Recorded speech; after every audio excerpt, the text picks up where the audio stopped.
நீலா கோர்ட்டுக்கு வந்து சோழனோட சேர்ந்து வாழ விருப்பம்னு இங்க உண்மையை போட்டு உடைச்சா நல்லா இருக்கும்னு நீங்க நினைச்சீங்கன்னா இந்த வீடியோக்கு ஒரு லைக் பண்ணுங்க. வாங்க வீடியோக்குள்ள போலாம். பாண்டி எப்பவும் போல மெக்கானிக் ஷாப்ல உட்காந்து வேலை செஞ்சுக்கிட்டு இருக்க அங்க வந்த வானதியோ, என்ன பாண்டி, அங்க சந்தா வீட்டுக்கு எல்லாரும் தேடி போயிருந்தாங்கல்ல, மறுபடியும் வீட்டுக்கு வந்துட்டாங்களா இல்லையா? இல்லைன்னா சொல்லு, இன்னைக்கும் வந்து நான் சமைச்சு கொடுக்குறேன் அப்படின்னு சொல்லிட்டு இங்க வானதி பேசிக்கிட்டு இருக்க. ஐயோ, நீ சொல்லிதான் ஞாபகம் வந்தது. ஆமா, நீ வர வேண்டாம். அநேகமா அவங்க எல்லாரும் திரும்பி இருப்பாங்கன்னு நினைக்கிறேன். கொஞ்ச நேரத்துக்கு முன்னாடி கூட நான் ஃபோன் பண்ணியிருந்தேன். இன்னும் எனக்கு திரும்ப ஃபோன் பண்ணவே இல்லை. அவங்க காலுக்காக தான் நான் காத்துக்கிட்டு இருக்கேன். ஒருவேளை சந்தாவை போய் பார்த்தாங்களா, சந்தாவை கையோட கூட்டிட்டு வராங்களான்னு எனக்கு ஒன்றுமே புரியலை அப்படின்னு சொல்லிட்டு இங்கே பாண்டியமே பதட்டமாக பேசிக்கிட்டு இருக்க. அதே நேரம் இங்கே சோழனும் அங்கே பாண்டிக்கு ஃபோன் பண்ணுறாரு. டேய் சோழா, உனக்கு எத்தனை தடவை ஃபோன் பண்ணுறேன்? ஏன் அங்கே என்னாச்சு ஏதாச்சுன்னு ஒரு வார்த்தை கூட சொல்ல மாட்டியா? ஏய் சாரிடா பாண்டி, எங்க இங்கே வந்த காரியமே நாம நினச்சி ஒன்று வந்தோம், ஆனால் இங்கே நடந்ததே வேற. என்னடா சொல்கிற சோழா? ஆமாண்டா, சந்தாவோட அப்பாவையும் அம்மாவையும் பார்த்தோம். ஆனால் அவங்க இருக்க வசதிக்கு உண்மையாலுமே நாம எங்கேயோடா? என்னடா சொல்கிற? ஆமாண்டா, அவங்க சந்தாவுக்கு நிறைய பணம் நகைன்னு எதிர்பார்த்துக்கிட்டு இருக்காங்க. அவங்களுக்கு நான் என்ன தெரியுமா வாக்கு கொடுத்துட்டு வந்தேன்?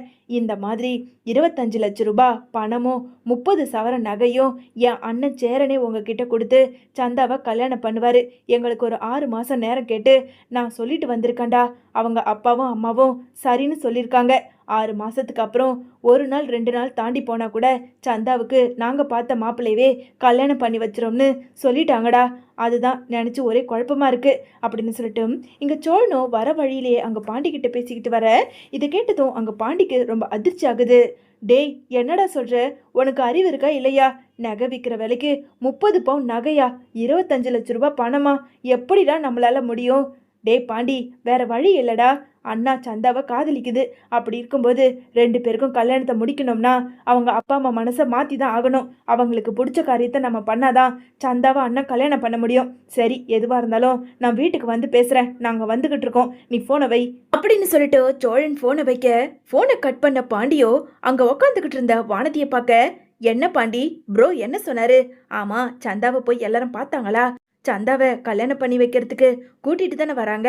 அவங்க வீட்டில் சம்மதம் சொல்லிட்டாங்களா அப்படின்னு சொல்லிட்டு ரொம்ப ஆர்வத்தோட இங்கே வானதி கேட்க, இங்கே பாண்டியோ என்ன பதில் சொல்லறதுன்னு தெரியாமல் அப்படியே பதட்டத்தோட நின்றுக்கிட்டு இருக்கிறத பார்த்ததும் இங்கே வானதி இருந்துக்கிட்டு, என்ன பாண்டி உங்ககிட்ட தானே கேட்டுக்கிட்டு இருக்கேன். ஆமாம், கல்யாணம் எப்போ பண்ண போகிறாங்களா? எல்லாரும் ஓகே சொல்லிட்டாங்களா அப்படின்னு சொல்லிட்டு மறுபடியும் இங்கே வானதி கேட்க, உடனே பாண்டி இருந்துக்கிட்டு, என்னைக்கா இருந்தாலும் இவளுக்கு உண்மை தெரியதான் போகுது, இப்பயே சொல்லிடுவோம்.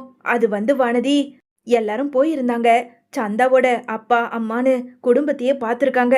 ஆனால் சந்தாவோட அப்பா நகை நட்டுன்னு நிறைய பணம் கேட்டிருக்காராம். அதனால சோழனும் நாங்கள் 25 லட்சம் ரூபாய் பணமும் 30 சவர நகையும் சந்தாவுக்கு சேரன் அண்ணனே கொடுக்கறதா அங்கே சோழன் சொல்லியிருக்கானா. 6 மாதம் டைம் கேட்டுட்டு வந்திருக்கான் அப்படின்னு சொல்லிட்டு இங்கே சோழன் சொன்ன எல்லாத்தையும் அங்கே வானதி கிட்ட சொல்ல, வானதிக்கு அப்படியே அதிர்ச்சி ஆகுது. என்ன பாண்டி சொல்ற? என்ன சொல்ற நீ? இவ்வளவு நகையும் பணமும் சேர்க்கறதுக்கு எவ்வளவு வருஷம் ஆகும் தெரியுமா? என்ன பாண்டி, நீங்க எல்லாரும் கலெக்டர் ஆபீஸ்ல வேலை செய்றீங்க? சொல்லு, நீ என்னமோ ஒரு கடையை லீஸுக்கு எடுத்து நடத்திக்கிட்டு இருக்க. அந்த சோழன் ஒரு கார் டிரைவர், உன் அண்ணன் ஏதோ ஒரு கொத்தனார் வேலை பார்த்துக்கிட்டு இருக்காரு.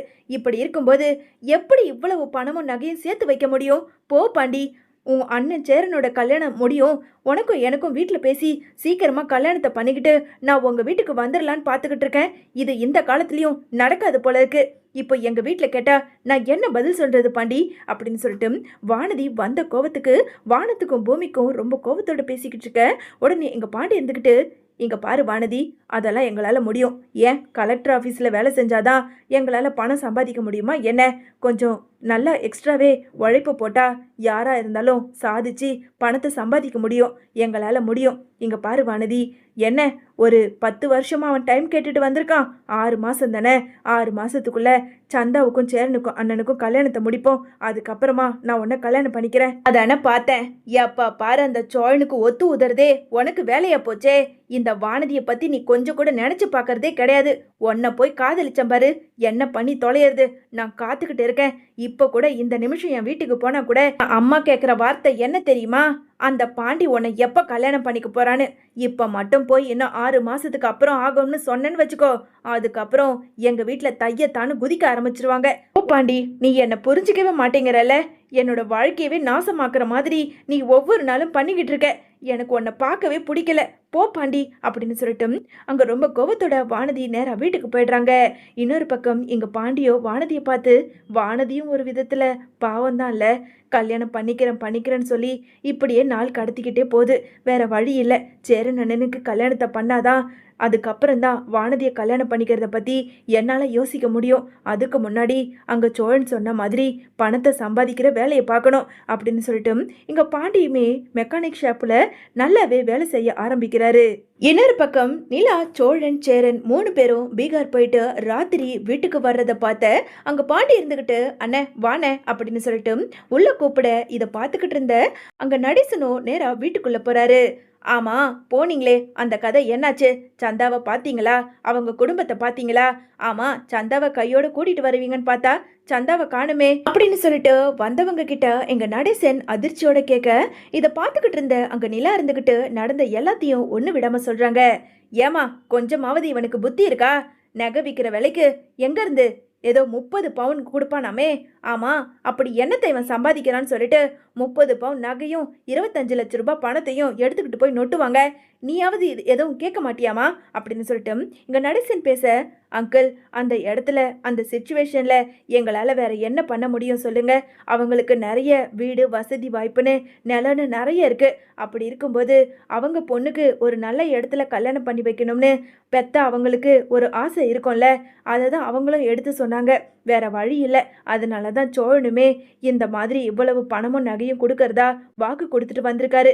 வேற வழி இல்லை அங்கிள், நீங்க எதுவும் கோச்சிக்காதீங்க அப்படின்னு சொல்லிட்டு இங்க நிலா எடுத்து பேச, அட போமா, என்னம்மா, எவனோ வந்து நகையும் பணமும் கேட்டானா, இவங்க கொடுக்குறேன்னு ஒத்துக்கிட்டு வந்திருக்காங்களாம். டே சேரா, நான் தெரியாம தான் கேட்குறேன், நீ ஆம்பளை தானே? அப்படி இருக்கும்போது போனோமா பொண்ணை தூக்கணுமா வந்தோமான்னு இருக்கிறத விட்டுட்டு என்னமோ நகையை கொடுக்குறேன் பணத்தை கொடுக்குறேன்னு என்னமோ பேசிட்டு வந்திருக்கீங்க, பேச்சுவார்த்தை நடத்திட்டு வந்திருக்கீங்க. இதெல்லாம் சரிப்பட்டு வராது. நான் கிளம்புறேன். முதல்ல அந்த சந்தா வீட்டோட அட்ரஸை கொடு, நான் போய் பேசிட்டு வரேன் அப்படின்னு சொல்லிட்டு இங்க நடேசன் பேச, உடனே இங்க சோழன் இருந்துக்கிட்டு, ஆமா, இவர் எங்க கூட வரல, இவர் தனியா போய் அப்படியே எண்ணத்தை கழட்டிட்டு போறாரு. அங்க எல்லாரும் துப்பாக்கி வச்சுக்கிட்டு மிரட்டிக்கிட்டு இருப்பானுங்க. போய் குண்டடி பட்டு வர்றதுதான் மிச்சமா இருக்கும். அடேய், என்னை பத்தி என்ன நினைச்சுக்கிட்ட? நான் பீகார்ல லாரி ஓட்டிக்கிட்டு இருந்தவன்டா. என்னை பத்தி அந்த ஊர்ல எவன்கிட்ட கேட்டாலும் எல்லாருக்கும் இந்த நடேசன் யாருங்கிறது தெரியும். அத முதல்ல தெரிஞ்சுக்கோ. என்னமோ தெரியாத மாதிரி இங்க வந்து என்கிட்ட பேசிக்கிட்டு இருக்காத. ஏமா நீலா, நீயாவது அட்ரஸ் கொடுமா, நான் முதல்ல போறேன். ஆமா, அந்த சந்தாவோட குடும்பத்தை போட்டோ எடுத்தியா? முதல்ல அதை காட்டு. ஏமா அவன் நான் பாக்குறேன், எனக்கு எவனா தெரிஞ்சவனா கூட இருக்கலாம் அப்படின்னு சொல்லிட்டு இங்க நிலா கிட்ட அங்க நடேசன் கேட்க, உடனே அங்க சேரன் இருந்துகிட்டு, அப்பா அதெல்லாம் ஒன்றும் வேண்டாப்பா, நீங்க பேசாம அமைதியா இருங்க. டேய் சோழா, அங்கதான் என்னால எதுவும் பேச முடியல. நான் சொல்றதை கேளு. வேண்டாம், இந்த கல்யாணமே வேண்டாம். இவ்வளவு பணமும் நகையும் நாம எங்க போய் ஏற்பாடு பண்ண முடியும்? என்னதான் உழைச்சாலும் இவ்வளவு பணத்தையும் நகையும் நம்மளால ஏற்பாடு பண்ண முடியாது. பேசாம சந்தாவை அவங்க மாமா நல்ல வசதியா இருக்காருன்னு சொல்லியிருக்காங்களே, அவனையே கல்யாணம் பண்ணிக்கிட்டு சந்தோஷமா இருக்கட்டும். அண்ணே, என்னண்ணே உனக்கு புத்தி கத்தி கெட்டு போச்சா? ஏற்கனவே இப்படிதான் கார்த்திகாவை காதலிச்சு எப்படின்னா அவ சந்தோஷமா இருக்கணும்னு சொல்லிட்டு உன் சந்தோஷத்தை விட்டு கொடுத்த. இப்போ அதே மாதிரி பணத்துக்கும் நகைக்கும் அந்த சந்தாவை விட்டு கொடுக்க போறியா? அந்த சந்தாக்கு மட்டும் இது தெரிஞ்சதுன்னு வச்சுக்கோ, உன்னதான் அந்த பொண்ணு கேவலமா நினைக்கும். சே, நீ எதுக்குன்னு இப்படி இருக்க அப்படின்னு சொல்லிட்டு இங்க சோழன் கோவத்தோட பேச, உடனே நடேசன் இருந்துகிட்டு, டேய் சேரா, அவன் கேட்கறதுல தப்பே கிடையாது. காதலிச்சோமா தைரியமா கல்யாணம் பண்ணுமாங்கிறத விட்டுட்டு என்னமோ பணத்துக்கு நகைக்கும் பொண்ணு வேணான்னு சொல்றான். துப்பு கெட்டவன். ஏமா நீலா, நான் தான் போட்டோ கேட்டுக்கிட்டு இருக்கேன்ல, அந்த ஊருக்கு போனல, போட்டோ எடுத்தியா இல்லையா அப்படின்னு சொல்லிட்டு இங்க நிலாவை பார்த்து நடேசன் கேட்க, அங்கிள் ஒரு நிமிஷம் இருங்க அங்கிள் அப்படின்னு சொல்லிட்டு அங்க பேசிக்கிட்டு இருக்கிறத வீடியோ எடுத்த இங்க நிலாவோ அந்த போன்ல இருந்து வீடியோ எடுத்து அங்க நடேசன் கிட்ட காட்ட, உடனே சோழன் இருந்துகிட்டு, நிலா, இந்த வீடியோ எப்போ எடுத்தீங்க? ஆமாம் சோழன், நான் எடுத்தேன்.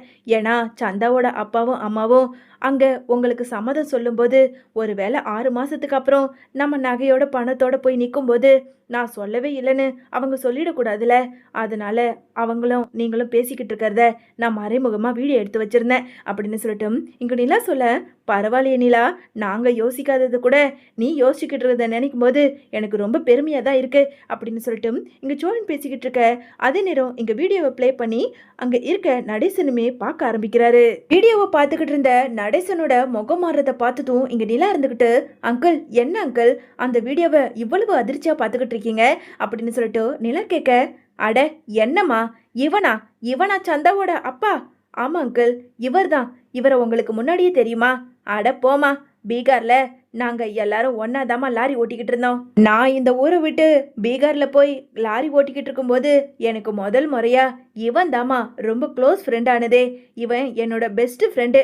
நான் என்ன சொன்னாலும் அவன் கேட்பான், அவன் என்ன சொன்னாலும் நாங்க கேட்போம். மாறி மாறி சாப்பாடு பரிமாறிக்கிறது கொடுக்கறதுன்னு, ஒருத்தருக்கு ஒருத்தர் பணத்தை கொடுக்கறது வாங்குறதுன்னு அவ்வளவு ஃப்ரெண்டா இருப்போமா. என்னம்மா, என்னையும் கூட்டிட்டு போனா அவன்கிட்ட நான் பேசியிருப்பனே, என் பையன் சேரனுக்கு உன் பொண்ணை கொடுடானா உடனே கொடுத்துருப்பாமா. இதை விட்டுட்டு என்ன கூட்டிட்டு போவாம கடைசியில நீங்க போயிட்டு வந்து இவ்வளவு பணமும் நகையும் கொடுக்குறேன்னு வாக்கு கொடுத்துட்டு வந்திருக்கீங்க. கிளம்புங்க கிளம்புங்க, நாளைக்கே போய் நான் அவங்கிட்ட பேசுறேன் அப்படின்னு சொல்லிட்டு வீடியோவை பார்த்த நடேசன் அங்க இருந்த நிலா கிட்ட சொல்ல, இதை கேட்டதும் அங்க சேரன் சோழன் பாண்டியன் எல்லாருக்குமே ரொம்ப சந்தோஷமாகுது. உடனே நிலா இருந்துகிட்டு, சோழன் இவர் சொல்றது உண்மையா? உண்மை மாதிரி தான் இருக்கு. அட என்னம்மா, நான் சொல்றது உண்மையா அது இதுன்னு பேசிக்கிட்டு இருக்க? ஒரு நிமிஷம் இருமா, என்னோட கடந்த கால ஃப்ரெண்டு, ரொம்ப நீண்ட கால ஃப்ரெண்டும் அவன் தான் அப்படின்னு சொல்லிட்டு தன்னோட பேக்கெட்ல வச்சிருந்த அந்த சந்தாவோட அப்பா கூட எடுத்த போட்டோவை எடுத்து அப்படியே எல்லார் முன்னாடியும் நீட்டி காட்ட, அதை பார்த்ததும் அங்க இருந்த எல்லாருக்குமே அதிர்ச்சியா இருக்கு. உடனே சோழன் இருந்துகிட்டு, இவர் பண்ண ஒரே விஷயம் இந்த ஒரு விஷயம்தான், சந்தாவோட அப்பா கூட ஃப்ரெண்ட்ஷிப் வச்சிருக்கிறது. இவர் சொன்ன மாதிரி இவர் மட்டும் போய் சந்தா அப்பா கிட்ட பேசினா இந்த கல்யாணம் ஒத்துக்கிறதுக்கு வாய்ப்பு இருக்கு. நாம நகையும் கொடுக்க வேண்டாம், எந்த பணமும் கொடுக்க வேண்டாம், நாளைக்கே நாம மறுபடியும் பீகாருக்கு போவோம் அப்படின்னு சொல்லிட்டு எங்க சோழன் சொல்ல, டேய் வெட்டியா பேச்சு வேணாண்டா, முதல்ல பீகாருக்கு டிக்கெட்டை போடு. நீங்க வரலனாலும் நான் என் சேரனை கூட்டிட்டு போய் உன் பொண்ணை கொடுடான்னு நான் தைரியமா கேட்பேன்டா அப்படின்னு சொல்லிட்டு இங்க நடேசன் பேச அங்க இருந்த எல்லாருக்குமே ரொம்ப சந்தோஷமாகுது.